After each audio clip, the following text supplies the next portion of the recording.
away from Argentina, keep with the A's, and head over to the Americas. Welcome to the Circuit of the Americas, the best race circuit in the States for motorcycles to attack. And you know what's even better? It's raining. Welcome to the first practice session for round 3 of the season. Oh, how we love it. Rain, rain, don't go away. Stay exactly where you are. The rain is hammering it down here at the Circuit of the Americas, and it is due to remain throughout the weekend. It's going to make it a very entertaining session. Welcome to the first free practice session here for round 3 of the 2025 campaign. Riders are heading out onto the circuit now to get used to it all, to get better with it all, and really go, go, go. Now, World Superbikes is just concluding on the other stream. If you're watching us live on JBMotorsports 2, and if you're watching us on delay on JBMotorsports, welcome. Reminder, this is how it's going to work. Free practice sessions and the warm-up live on JBMotorsports 2, qualifying, the TSO Sprint, Moto2, Moto3 and MotoGP's main Grand Prix live on JB Motorsports. That's how it's all going to work out here this evening, as we're now also monetized on JB Motorsports 2. So thank you everybody for getting us to 1,000 subscribers over the Argentina Grand Prix weekend. We appreciate it a lot. Now, the rain is really throwing it down here, and the track is greasy after having a NASCAR race a couple of weeks ago. So it's really going to be treacherous out here, and really is going to be quite a conundrum what we're going to see. Conditions appalling. Chances of a red flag very high. Let's say good morning to our TNT colleagues as we get ready for what is going to be a bizarre racing day. Completely, yeah, locked into pit. That looks like the pit limiter block. Yeah, he's opening the throttle, nothing is happening. The problem is you do that, and then it's also a long lap as well. The problem is that you do that and it clears itself, and you end up high-siding yourself to the moon, don't you? Yeah, it could happen. This is a track where, you know, Bezzecchi could be good around here on that Aprilia. We saw that Aprilia do really well last year with Maverick. What are your thoughts on, obviously not that scenario, but another scenario for Marco Bezzecchi? Yeah, Bezzecchi could do great. Augura as well could do really good here. The Aprilia did go really well last year. I mean, Marc Marquez last year it looked like he was on different tires. I mean, he was so quick. Really, really impressive. Starting from far as well, making his way back. So a really strong race for Aprilia. Not Aleix Espargaro's favourite track as well. Well, actually one of his worst. And he still did well as well. So yeah, meaning the Aprilia is strong around here. Long corners, change of directions. We know it's a long, stable bike and works really well with that type of tracks. So yeah, the Aprilia could do well.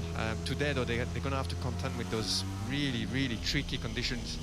I can't tell you, you know, GP bikes, I know that the tires are very good, but with that amount of fire, of water, and you know, the speed that they reach in that massive back straight, it will be very, very risky.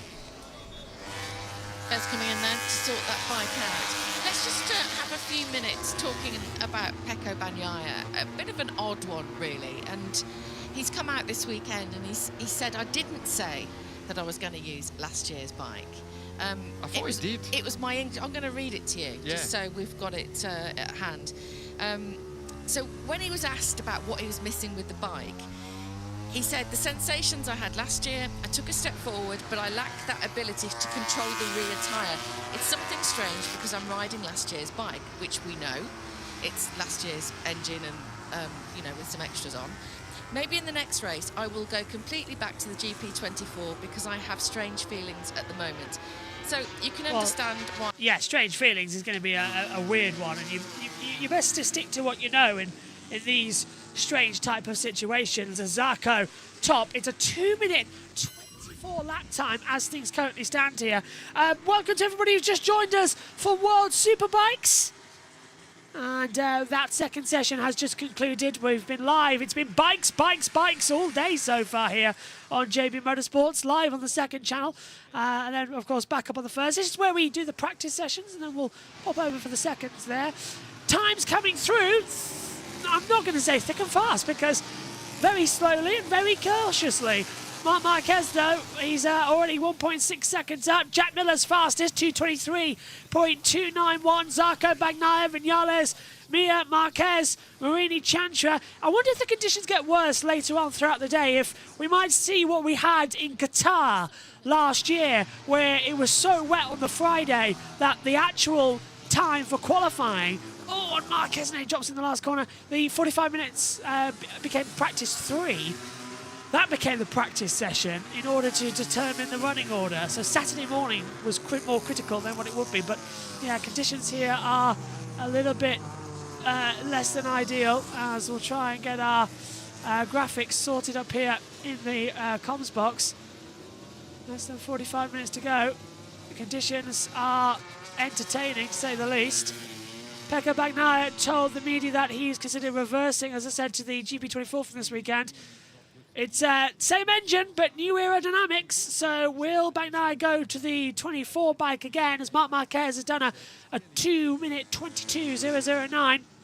You can see the weather conditions for yourself. Track temperature is at 17 degrees. Track temperature is at 20 degrees Celsius. Air temperature 17 Celsius. 8-kilometre wind and light rain in the air.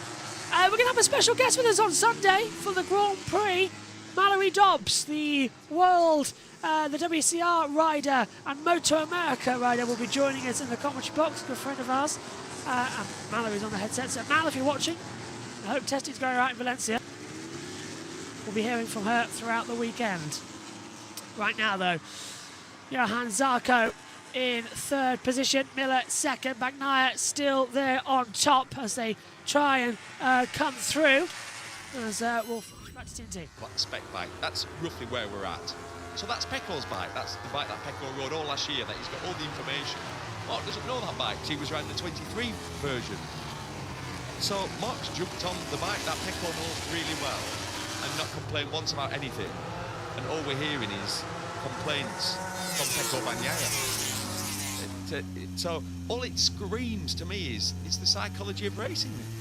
It's because when you've got to find 0.3 of a second and you're on your absolute limit, then guess what? All of a sudden, everything becomes a problem, and that's where Pecco's at the moment.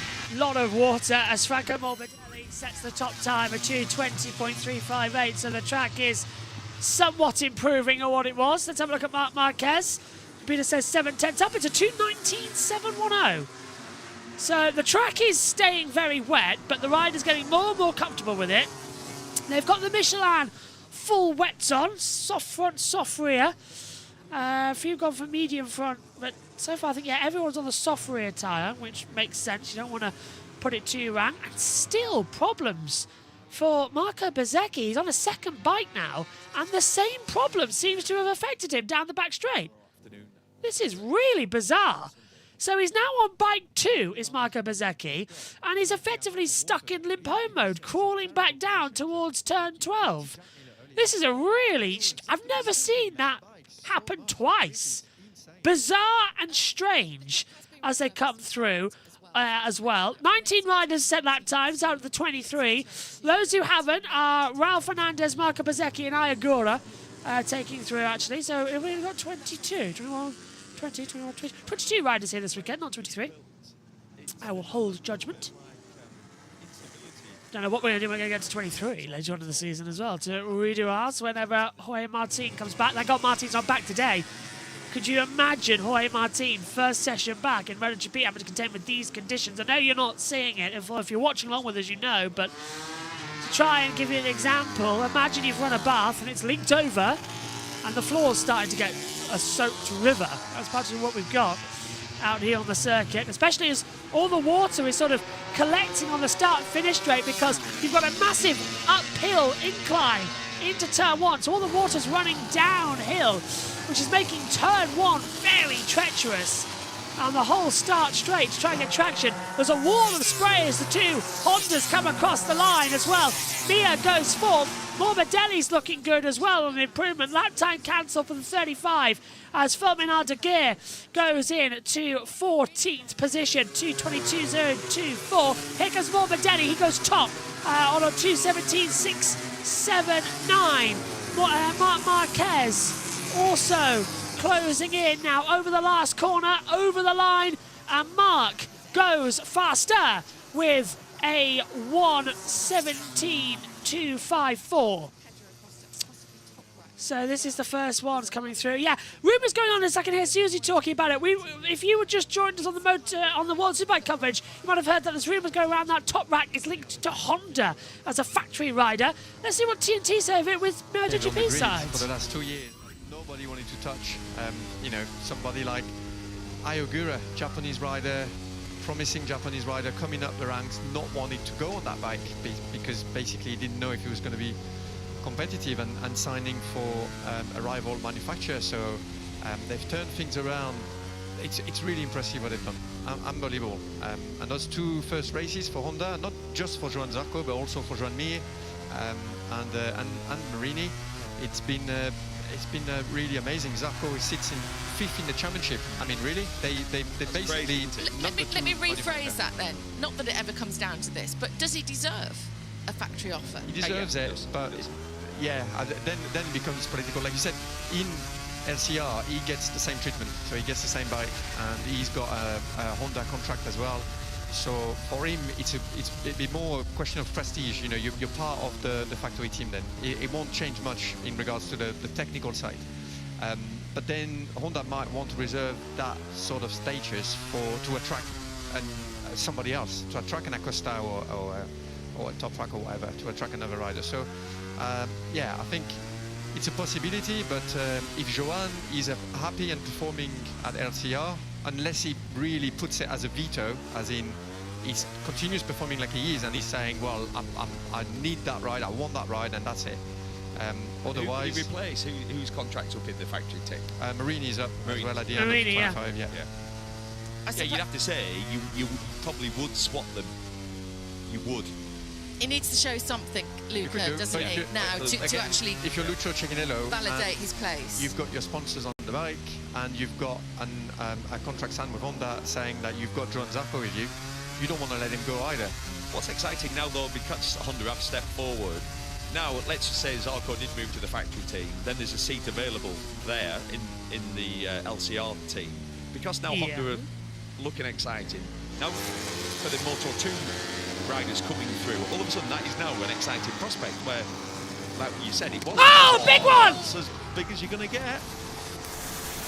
First crash of the year. The thing. Marc Marquez throws it with a high side out of turn 2, downhill. Bike locks at the rear, shoots him up high with a high side. He's up and walking away straight away. Airbag has gone off, and he is running towards the bike. It's downhill. Did he touch the white line? No, it's just a spray underneath the bike. It loses traction at the rear, and it spits him up. And that was a big high side. But Marc Marquez got very, very lucky there, because that was a biggie. The amount of standing water is getting a little bit too much out here, because the riders are pushing and the water's not shifting. It's wet. And the speed. Believe it or not, it sounds crazy. How can speed be your friend? It throws him forward rather than up. Obviously he goes high, but then he lands on a slippy track. So actually the impact with the airbag suit and all that, don't get me wrong, it's still a big impact, but that's why he's got away with that. Yeah, the only worry there when you got that type of crash is the hands and wrists, because you basically slap them on the floor like that, but it looks like he's all right. Yeah, we can see Would they red flag fine this now? after that. I mean, yeah, that's not how he wanted to start his American Grand Prix, his experience. Captain America, they call him around here. It's a left-handed circuit. He loves it. I mean, that won't really affect him, though, will it? No, that's one of many strong points. I've got to say, this is probably his strongest. This is where he's different to any other champion I've seen. He genuinely has the ability to press reset. He'll get back into the pits, he'll go on his spare bike, and he won't let that crash, that experience loom over him. And would you say that's one of his key points, in the fact that he can box those problems and chuck them out straight away? He doesn't dwell on anything, it seems. Yes, it's such a strength, and it's so easy to explain it, but the reality of what that feels like, of going back out on the track, and it's just the same conditions, and he gets out on his spare bike, it's almost like he's always able to to almost gain something from having a huge crash, so rather than it being a negative. It is an amazing skill because we all do it, we all make mistakes, and you sit there and you rue your mistake and you think it through and you try and complete the circle so you can throw it away. But he's able to instantly do that, which is incredible, really. And all riders need to be able to do that, but as we see, sometimes it's not possible to do it. What year was it where the bike stopped? And he ran back. He ran back. Qualifying. And there was 2 minutes left. Yeah, took his spare bike. 2019, yeah. Yeah. And he did that in Misano once as well. Crashed in the turn 15. The penultimate corner, didn't he? Yeah. Yeah, and again ran a really horrible fast crash. Yeah. A face plant on a qualifying lap. One of those like that zaps your confidence. And he runs back, jumped on his spare bike, which never feels the same as your number one bike. And puts it on pole anyway. So. And it's weird, isn't it? Because when he's doing that, he looks like a proper little superhero. And, Yeah. and that's He's on the back of a what he truck. is in real life, really. I've just been doing an interview on TalkSport trying to explain the magnitude of Marc Marquez and why this is one of the greatest sporting comebacks of all time. Yeah. You know, it's quite a long story, really, but to try and do the highlights. Don't you feel when you're explaining it to someone that... It sounds like you're being dramatic. It sounds like being dramatic, but also, whenever I've finished explaining it to... A lot of people ask me about Marc, and you know what I think of it, about his ability, and I'll explain it all, and then I walk away and I think, I still don't think I've sold him enough. That's how special he is. Marc Marquez then still going to head back out there on the circuit. He's back into the pit lane now. Bagnaia, third fastest still. Acosta, sixth, 2:16.893. Times are closing down a bit faster, and that's what we need to see. This continuing change around, the continuing push, just to see what's possible, what isn't possible, and really how we can grip this all back together again. On board with Fabio Quartararo, coming through the long 16, 17, and 18 complex, throws it in to the left-hander at 19, straightened back up, left-hander at 20, booted up towards the line. Marc Marquez in the back of a low loader here. Pickup truck. It's quite funny because he's got the bike sitting there as well. Over the line for Quartararo, 13th fastest, and moves up into 7th with a best lap 2:17.159. As he runs uphill towards turn 1. Still remember the man who used to be on that bike, Jorge Lorenzo, back in 2014, maybe 2019. It was one of the years, 14 or 19, where I think it was 2014. Jumped the start.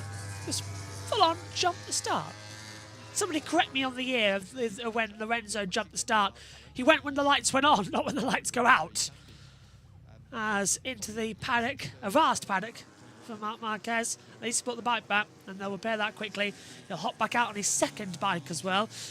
I mean, he is 4th fastest. He's done 5 laps. Everyone else has done 6 and 7, so he hasn't lost too much time out here, which is good news for Marc. Could have been a lot worse with the way the bike high-sided. It did escalate quickly. MotoGP tweeting themselves out. It was a large one as well. Here we now see Alex Marquez, brother to Marc, second in the World Championship, second in every race so far this year. We've had 4 races, 2 Grand Prix and 2 sprints, and he's been on the second in all of them. Is this weekend one where he challenges his brother in what is very mixed conditions here in Texas? The 2:15.838, the 2-time world champion Alex Marquez. Good job, 93, says Satya as well.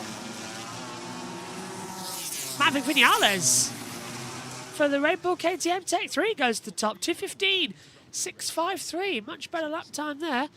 Binder 4th, 2:16.371, just a little bit wide. He's got the rain jackets on, a little tabard.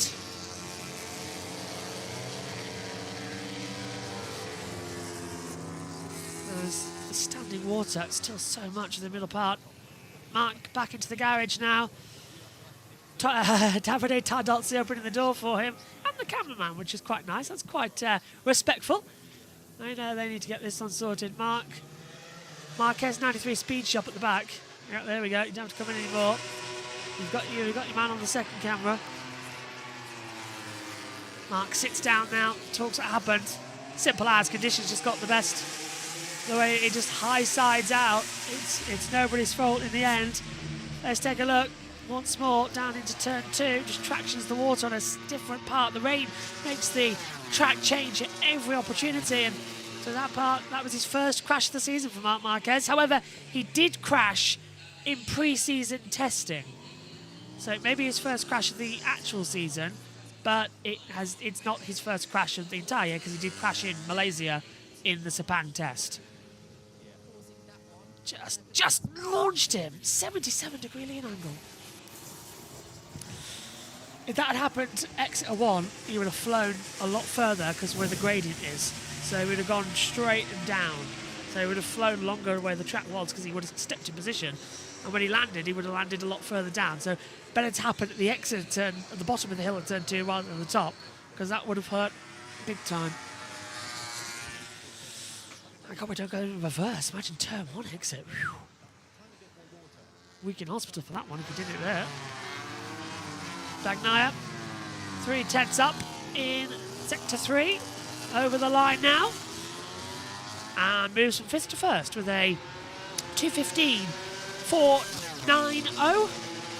A much more respectable lap time for Pecco Bagnaia now, as they will continue to circulate in. Marc Marquez's bike back in. There's no damage at all. Yes, there is. One broken winglet, one broken monocoque on the chassis there. Yeah, it's just Marc just explaining how it just locked on him and loosened at the rear end. There was nothing he could do, absolutely nothing. 22:50 to go. It's pretty much a washout for this first session, but it's going to be mixed conditions all weekend long. He's got to go out there and keep the traction in. Quartararo, P7 to P2 on a 2:15.499. I don't know what the timing screen was doing there as well to try and reset itself. Timing screen just does what it's like at the moment. It's a hard one to keep through. As we see the standings as things currently go. Okay, so the Red Bull Grand Prix of the Americas not going well for one of their star riders. Here's Raul Fernandez, 19th at the moment. New front tyre, rear. Oh, what's he got? Raul Fernandez, a soft rear tyre that's done 4 laps. I wonder what he's got on the front. Would it be a medium or a soft? It's not telling us at the moment on our timing tower. And then you see back home as well. See if I can spot it if it was grey or blue on our timing screen. It looks blue to me, but you can't quite tell from the angle. We've got an above shot down at turn 12. 3 stars for Pecco on the side there of his chin. As the bike is ready for rain tyres, says Pecco. So a new set going on for a changeover with a team communication. Back to Susie. It was like a missed penalty. Yeah. No, like they had an opportunity to create a beautiful Gulf-looking. It was beautiful. Traditional with the stripe down here. This is track house. It was missing a stripe. Yeah. Thank you. Let's agree on that. I mean, you're a few stripes short. Still of nice.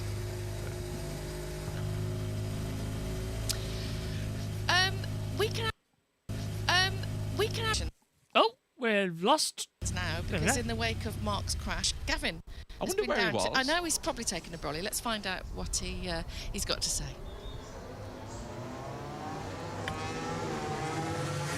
Now, the Circuit of the Americas is one of the most challenging layouts, if not the most challenging, on the entire MotoGP calendar. It's got changes of elevation, huge changes of elevation up to turn 1, for example. But it's categorised mainly, apart from the huge long back straight, which is 3/4 of a mile long, but it's categorised by tight hairpin, as they call them here, bobby pin corners, like here at turn 11.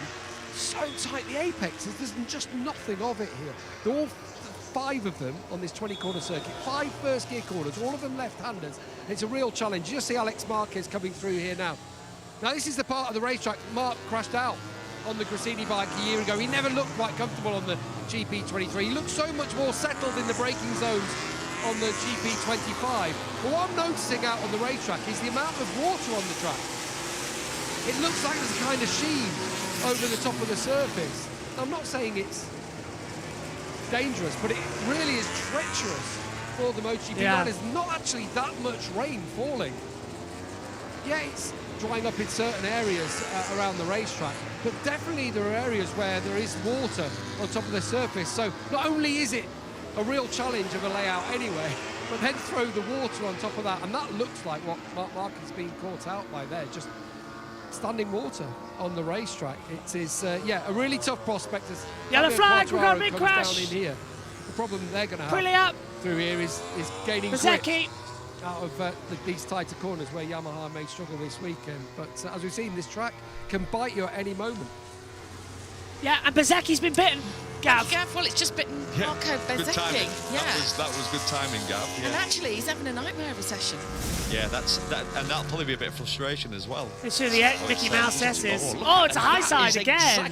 Different corner, a bit further on from What where was Mark is, that? but that's an aquaplane sort of slide, isn't it, Sylvan? You can see the tyre's not digging in at all, and it just Looks like that was on the engine brake as well. Let's see. Mid corner. Yeah. Oh, that's awful, awful. Maybe the Does left it get side of collected the by the tyre bike as not well? quite Yeah, up to nothing you temperature. can do about it front tire. at all. You just lean it in and basically the sensation is the rear just floats, doesn't it? It just floats around, and you're a passenger, you're like, oh, and then you're off. And when you miss the start of the session as well, you play catcher, and in a way you do need a little bit of time to really get a feel for the track and for the conditions. So you do like a couple of laps and you see yourself in P20, which is where Bezzecchi's on P16. So you see yourself like quite a way away, you know, from the best time. You pan your board and you see +3 or +4, and you're thinking, right, I'm not in the rhythm. I am going to push a bit more, and yeah, that can happen. Fortunately for Bezzecchi, looks like no injury there. There's still a lot of water here. That's where Marc crashed. Yeah. What's it like when the back comes round like that and it's slow motion, but you know what's coming next? Yeah, you feel sick because as it happens, it's like silent, because what happens is you've shut the throttle so there's no noise, and then as it comes round, what you're hoping, and it happens in slow motion even at this speed, believe it or not, you hope it continues to slide. So if it continues to spin out, it's a low side. But normally what happens is, as we've seen with the last two crashes, that it has found grip and then flicked you over the top. And then obviously you're a complete passenger. You just hope, I used to always think, because you know you're being thrown in front of the bike. So this track's a really good track for it, because it's super safe. You're going to struggle to hit a barrier around here. But a lot of the tracks I raced on back 15 years ago, you would hit a barrier, and I was always scared that the bike was going to follow me in, because that's when you get. Obviously that's what breaks bones.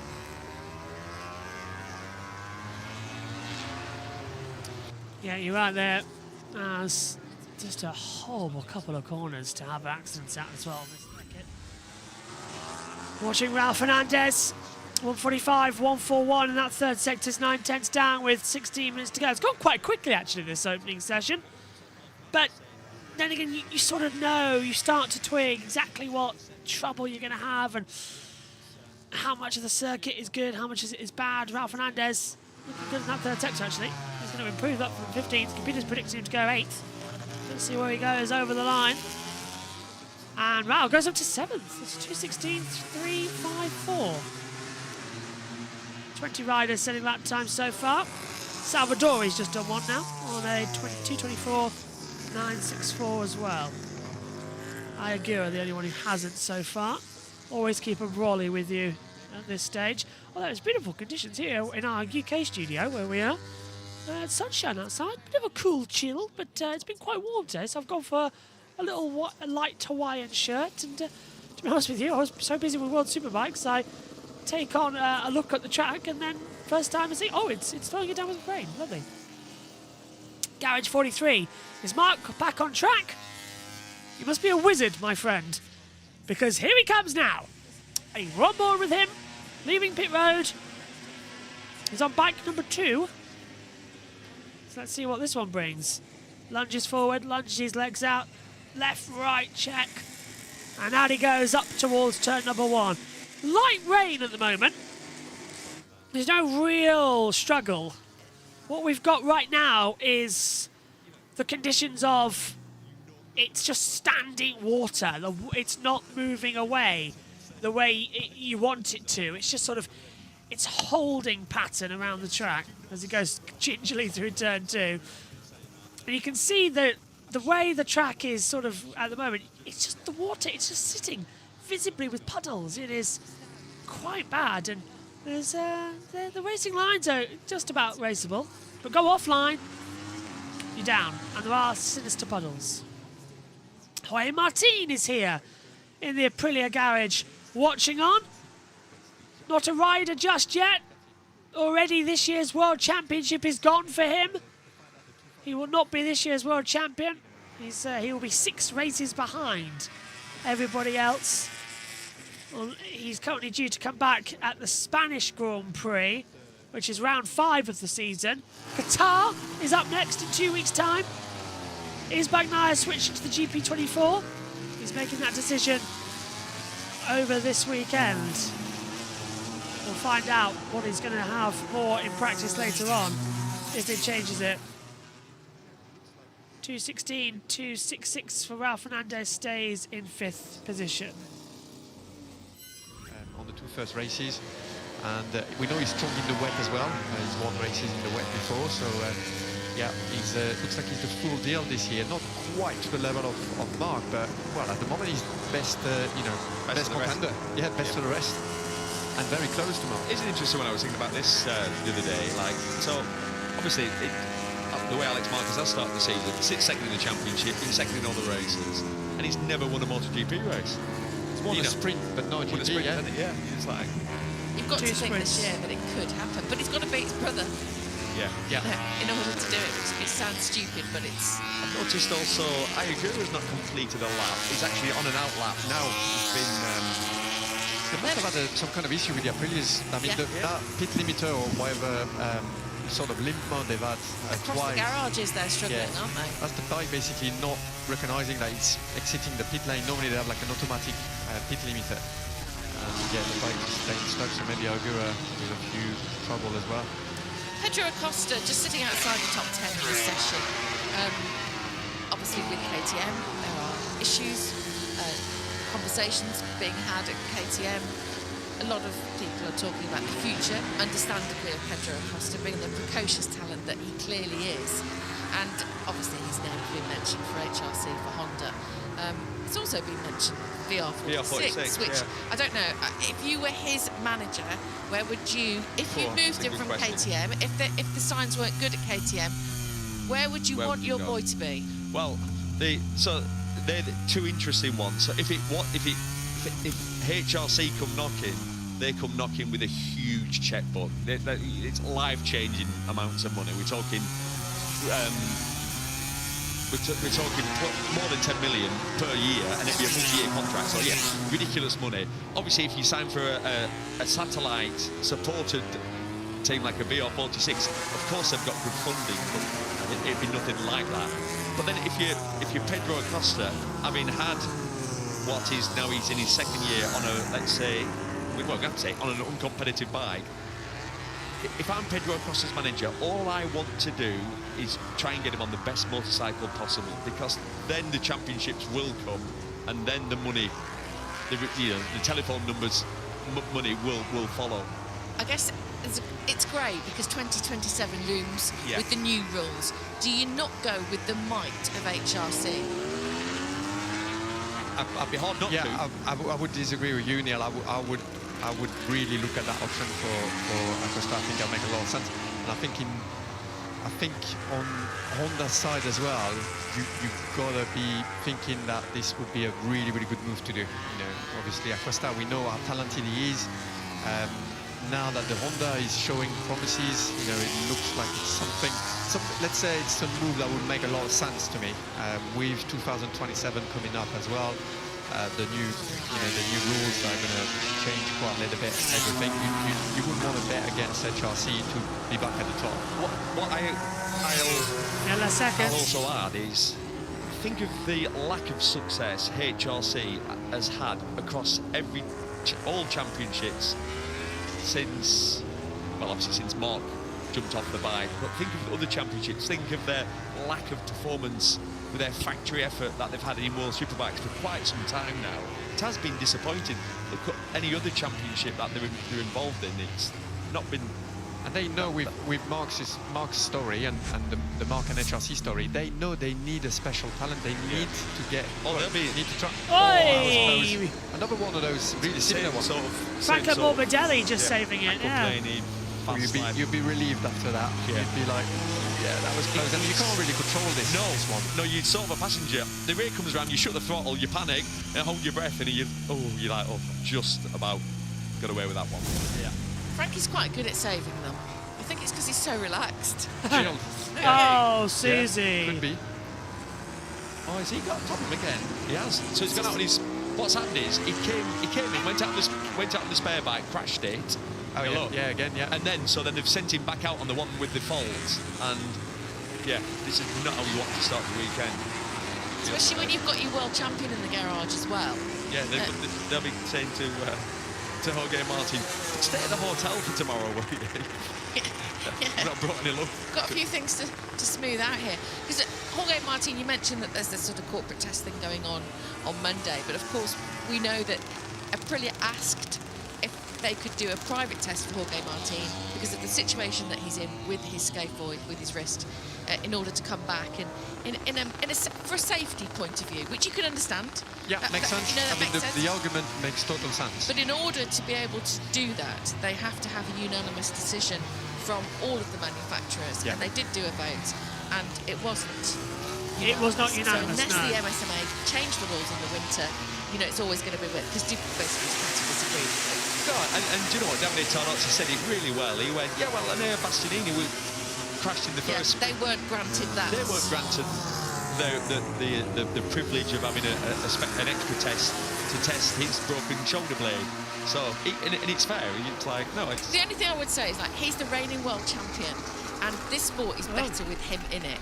Absolutely. But what I will say is that we've got these fantastic things called superbikes that you can ride around a racetrack within pretty much 2 seconds of the MotoGP lap time. So Jorge Martin can jump on a very competitive motorcycle to check his scaphoid. 2 Italian manufacturers having a disagreement. What Who'd a have thought shock! it? What a shock! Who would have thought it? Yeah.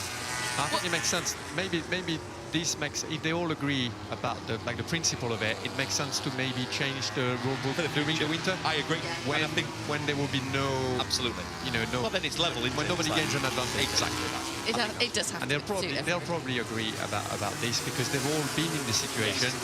And Oh, it makes sense. It yeah, makes at the end of the day, They'd agree, but they won't like it. They won't like with it. their riders. So, you know, if Honda or Yamaha had an injured rider, they could ease him back with a test. So they could make that unanimous for all the manufacturers. Yeah, and it would make sense. superbikes aside, obviously I completely take your point on that. But it is good for safety for a rider to be able to go out and see how much they can push the limit, especially when they've missed the whole winter testing with a new manufacturer. That's the situation that Jorge Martin finds himself. Yeah, and their training bikes are very good bikes, but they are limited to, you know, with the electronics. They obviously don't have the ride-height devices. There's not as much going on, you know, with the rear brake and everything. But the argument of to test is what the scaphoid feels like, you would put it through, let's say 95% on a superbike. And I'd say, for example, I think it'd be more physical to ride the training bike in Portimao or Jerez than it would be to ride a GP bike in Qatar. For example, Qatar is quite a smooth track to ride, so it's actually a good track to come back. What did I tell you? It really affected that crash. He's never slipped a second, but Mark just went fastest. Yeah, he did, but Jack Miller's actually fastest, which is nice for us to have a little chat about. So Jack, good to see. it's really good to see. Got a new swing arm, Jack. Normally the swing arms are black. We've got an aluminium one there. Yeah. Yeah, it looks slightly different as Pedro Acosta also looking strong. They're slowly getting it back together now, aren't they, as well? That's one thing that we're noticing out here in the comms box, is how much can they actually push it together. The action closing in once more, which I'm happy with. He could say, the bike's terrible in the wet. We've got no grip. It doesn't turn. And then that's actually giving wrong information because the bike can go 2 seconds quicker, as we've just seen by Jack. So that's why improving. You need someone, a rider like Jack, that's prepared to risk a bit more and push a bit harder.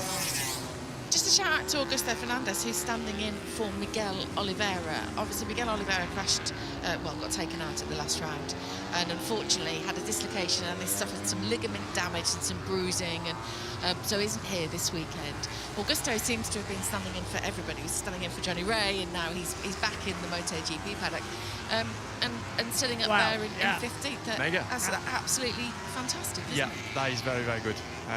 Obviously, Augusto is very much in the he's a test rider for Yamaha now, but he's still very much in the frame of a full-time race rider. Still really young, still really, really hungry. How old would he be? And he's showing it. He's 24. Yeah, 24. You saw right. He's your perfect test rider because he still wants to be the.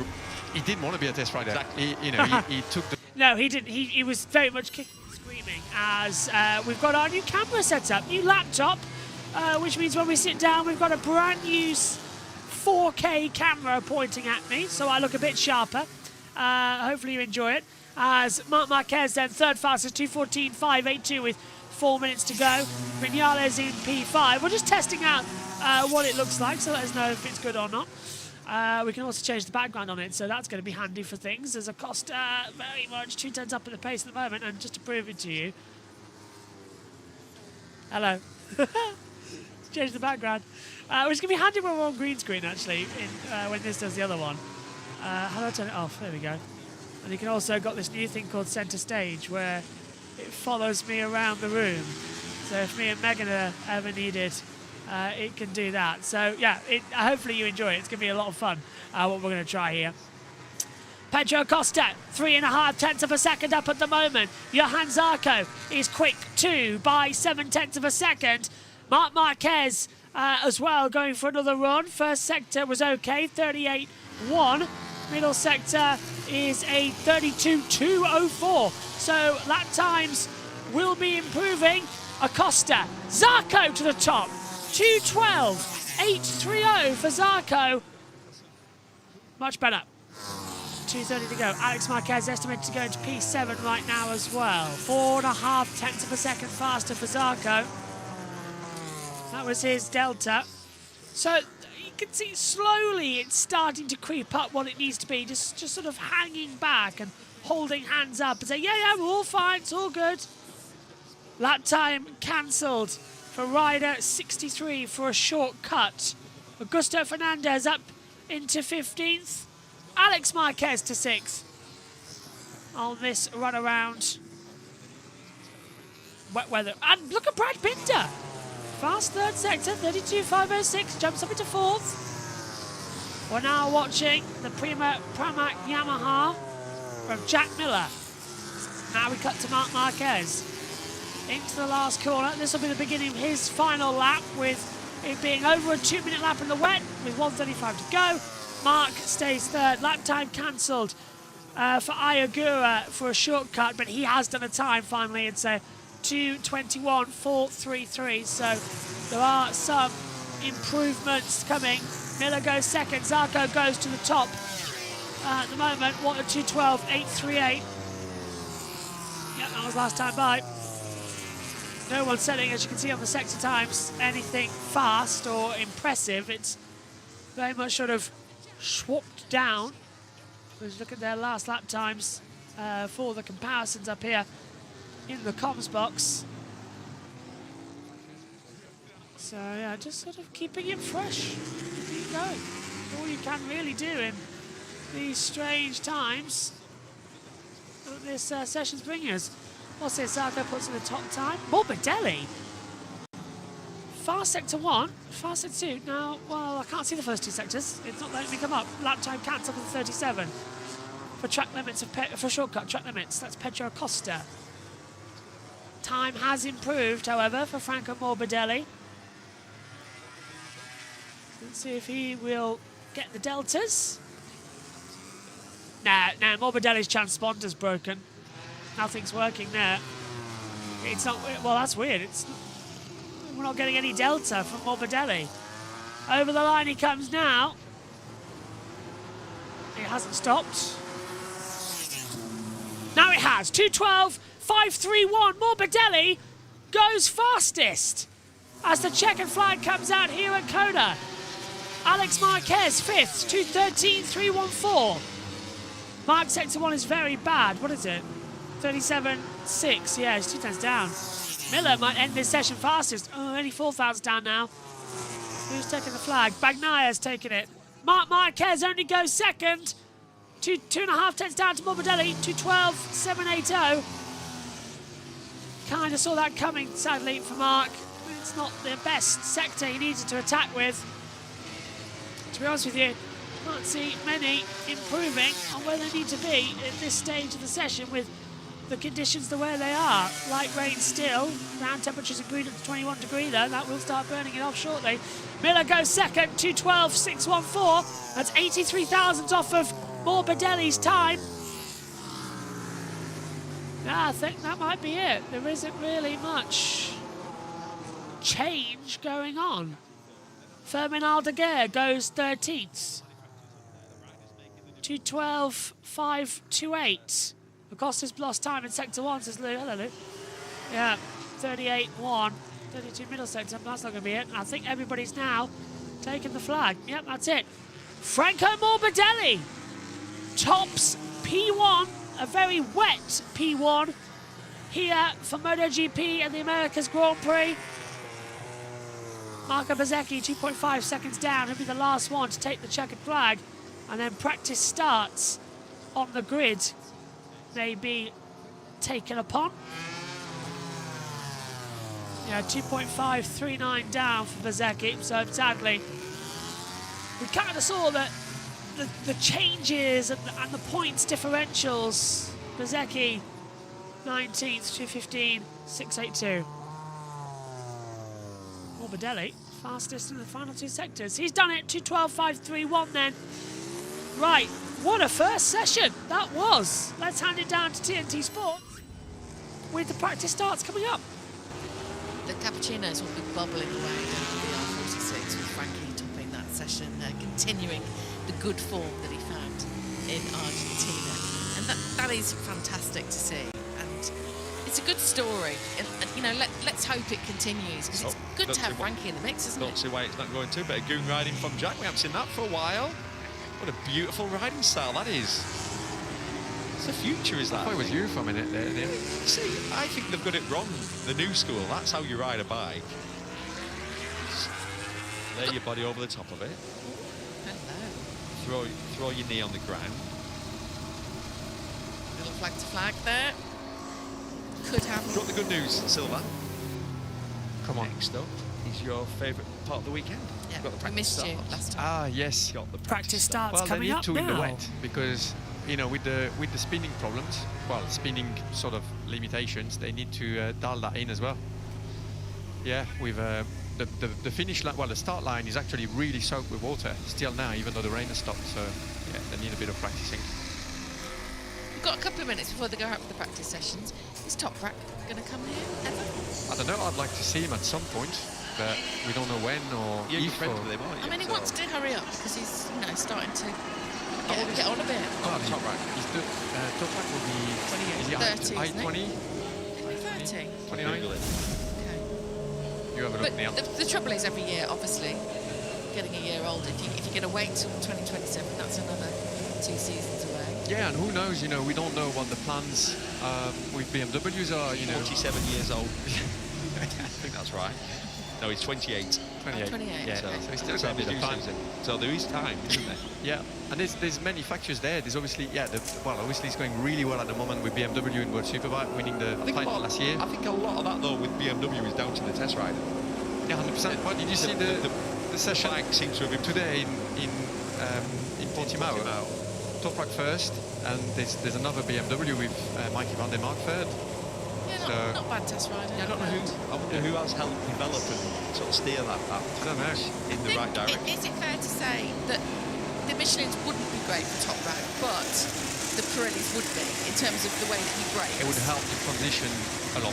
Yeah, for sure, because it's one less parameter and a major one to adapt to. So for sure it would help a lot. you've obviously, all joking apart, obviously you're BMW's test rider. You have ridden with him. You've seen his data as well. Yeah. Because obviously you watch him. He's phenomenal in World Superbikes. Yeah. What have you seen when you see? Now this is interesting. Can you hear me? Yes, you can. Session results are provisional due to technical issue. So I thought that because Morbidelli, a 2:12.531, and it came across the line, the timer continued to tick down. So the session results are provisional due to a timing issue. Interesting. We'll bring you the full ones when we're back hopefully for practice 2 later on. Well, practice hour. TV, so when you can see it on TV, it means that when you look at data, it's a little bit scary how good he is. So yeah, very efficient at stopping the bike, very efficient at but also at entering the corners. So his trial braking phase is very strong. He's able to do it consistently, and it crashed very little. He crashed twice last year, all year long. Imagine riding as hard as he Unbelievable. rode. Yeah. That tells you a lot about the control, about the skill level, and also the tyres. The front tyre does a Pirelli front gives a lot of information, doesn't it, compared to a... Yeah, he's clearly got a great feel for it, and yeah, he's able to use the BMW in a great way. The team as well have adapted the bike really much to his riding style, and it's all blending in and working very well. So yeah. Have you tried his bike? He says it really low, doesn't he, at the rear? He's got like a fully seat and... Yeah, he's got a different sitting position. What's it like? And when you're not used to it, it feels very different. But obviously that's working for him, and that's what he needs to be able to get the best out of the bike. He's got such a unique style. He requires unique sort of setup, and unique riding position is one thing as well. So yeah, very special rider. Which team would suit him here? I don't know. It's difficult to say. You know, it's jumping from World Superbikes to MotoGP is a very difficult step. It's even for somebody as talented as him, there will still be some adaptation phase. There'll still be some challenges to get used to the different packages, and obviously we know that the category is going to change a lot in MotoGP for 2027 with different tires. For example, this will help a lot the transition, if the transition was to happen. The ride-eye devices as well make a big difference. So yeah, it's difficult to predict. And when you're that competitive in a championship, making the jump, you've got to try and put everything together. So and then there's the manufacturer side as well. Does BMW come to MotoGP? I mean, this is still a question mark. We don't know. That would be fantastic. It might happen. It would be awesome, but yeah, we don't know at the moment. Well, if he did come in with one of the oldest riders, which would be weird, but we'd welcome him with open arms. Obviously, a talent like that, his skill level is just it's stunning, isn't it? Right, let's have a look at these practices. While Silva were talking, Fabio, do you see Fabio's start? He had some sparks coming off the belly pan. Yeah, touching the ground. Yeah. Was it Fabio Quartararo? Yeah. Yeah. Yeah, the Honda as well is very low once it's activated.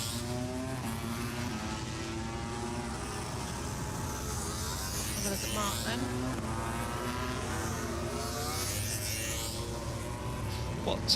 What we've witnessed, and we're obviously well aware of this, is that you can be the fastest man in the world, but you can't always get away with having fast crashes. Like obviously with Marc earlier, he's been lucky there, hasn't he? No injuries. Yeah. But both of them, Did he not engage the front one there? Looked like the front one wasn't engaged. Maybe that's what they do in the wet, because they can't unlock it. Or the chances are that you're not going to unlock it. It looked like he wasn't down in the front. To come through there quickly, you know what I mean? Like, yeah, that's the very corner where he went flying. Yeah. He's thrown that away. Can't remember that now. Yeah, but that's his skill, press reset, of course. Yeah, well, he's gone P3 since then, so he would have gone through that corner flat out again. Faster than he did when he crashed. Marco Bezzecchi. Oh my God, the troublesome session continues. And that's electronics. The front came up. It's not done what it should have done. Because wheeled. What he's done the clutch like you're supposed to do, and the bike's giving him just too much power and speeding as well. Yeah. Well, that's the second start. Is that the back? Oh yeah, that's the back straight. Yeah, yeah, you're right. Oh yeah, it is. Yeah. Is something a bit wrong with the ECU, or it looked like that session has been, yeah. They're all at sea, aren't they? Yeah. I didn't know you were allowed to on the practice start session. I didn't know if you were allowed to stop on the back straight. I think you are. Okay. Yeah. I know. Otherwise I'll get a practice penalty. start But zone. I think you are. Yeah. Oh, yeah, look how low the Yamaha is. Yeah, you see. And again. Yeah, the Yamaha's sparking up to They're turn gonna have one. to put a skid plate like in F1. Quite like that with the sparks, like. Yeah. You used to be able to, they're forbidden now, but you used to have like you could have knee sliders. Yeah. Yeah, with some titanium bolts in. Or Troy used to. Troy Bayless used to have it, didn't he? With the boots. Yeah, titanium toe sliders. Oh, I like that. That doesn't like a bit F1. I did. Yeah. That's good, that's good. Sparks flying away. I think that's called the limit of how low you can have a motorcycle. Uphill into turn one, let's not forget. That's crazy, isn't it? Yeah. What's actually touching? Is it the belly pan or the scoop? It's his. We said he likes the bling. I Red think flag's it's out. gold Red chain flag. hanging down. What's a red flag for? They red flag it anyway. No, they've stopped it. Well, they stopped it. Something's happened. Red flag means no practice Strange. starts. Back to the pit Yeah, lane. there are red flags around. Yeah. So they normally get 2 starts, don't they? So Fabio's had 2 starts. Mark hasn't. What are the red flag there? Well, we haven't seen Mark's second start, which would be. There we go. He's Yeah, the no, red flag. this is a red flag. I got Pulled it. him. Cheeky from Mark, but clever. Red flag's out. We started back into the pit lane, came out the last corner and saw that. Mark's Exactly. though, which is a bit weird. I see Mark uses those hand grip things. haven't Yeah, only on the left side, Mark. You've been using. You said they are really good up to the listeners. Yeah, they're brilliant. I will use them a lot because long day testing and 24-hour races, your hands get absolutely wrecked. But does it generally prevent any 100%. any blistering at all? Yeah, it's really good. Yeah, it works really well. The downside of it is that you lose a little bit of feel, and when you actually try them first, It feels weird the first time. it can, the first time, but then you get used to it really quickly, and it's like, well, look, I've ridden like 5 days out of the last Yeah, and 10 days, and my hands feel like baby hands. Beautiful. I've got. How come I've got more calluses on my hands? I don't want to know. Moving But on. yeah, they're very good. Been to the gym. Yeah, the gym, yeah. They're very, very good. So, yeah. Do you used to use them? No. No, but I used to suffer from blisters, and sometimes you get your hands taped up and all that. Yeah, part. but it's nothing worse in a test day, or you're testing for 3 days, and after day 1 your hands are wrecked. Exactly. Or even worse for a race, you go into your like 4th, 5th stint and you're bleeding. Not good. So yeah, they do work quite well. Mark only uses left-hander. Yeah, that's Yeah. Mark, I'm assuming that's so that he wants for the throttle hand. He wants the best feel. Exactly. Yeah, that's what it is. So from what you've seen today, in terms of qualifying, what are your thoughts? I think it's wide open, Susie. It's risk versus reward. I tell you what we've learned: the track can bite you if it's these conditions. There's grip out there, but I tell you what, it's a fine line, isn't it? Well, we've learned also that the Aprilia can bite you for nothing that you've done. Yeah. And that Jack is not scared to put it all on the line, which we knew that. We knew that, but he's doing it again. So today, yeah, I think actually it'd be quite good to have a wet session this afternoon, because, like I said, we could have a little bit of a, upside down grid for the races, and it gives an opportunity to different riders, to show their strength in different conditions by being just a little bit braver. I think it's probably going to be dry. It looks like it's going to stop raining at 1. Oh, between 1 and 2. Today? Yeah. So that'll mean. New surface though, we don't know how quick. Yeah, it's not very warm. It's dries. No, it's not. Yeah. No. It doesn't drain. It's not a great draining track, this And one. as far as my app's saying, there is no rain tomorrow or Sunday. And session results have been confirmed. Yeah. Mine's saying 50% Sunday. So But yours is French. It's probably stuck in 1978. Anyway. Susie Perry. That session. Franco Morbidelli. I'm going to tell Susie that was a bit cheeky. Morbidelli top 10 for Miller, Marc Marquez, Zarco Acosta, Bagnaia, Alex Marquez, Vinales, Brad Binder, and Augusto Fernandez. Mia, Marini, Aldeguer, Quadraro, Bastianini. Then ahead of Di Antonio, Ralph Fernandez, Rins, Bezzecchi, Chancia, Salvadori, and Ogura. Well, as they go for a break, we'll finish off, Ben. It's been a very wet opening practice for MotoGP here at the Circuit of the Americas. Join us again tonight at 8 o'clock UK time for all of the action from MotoGP practice. See you then. Bye-bye.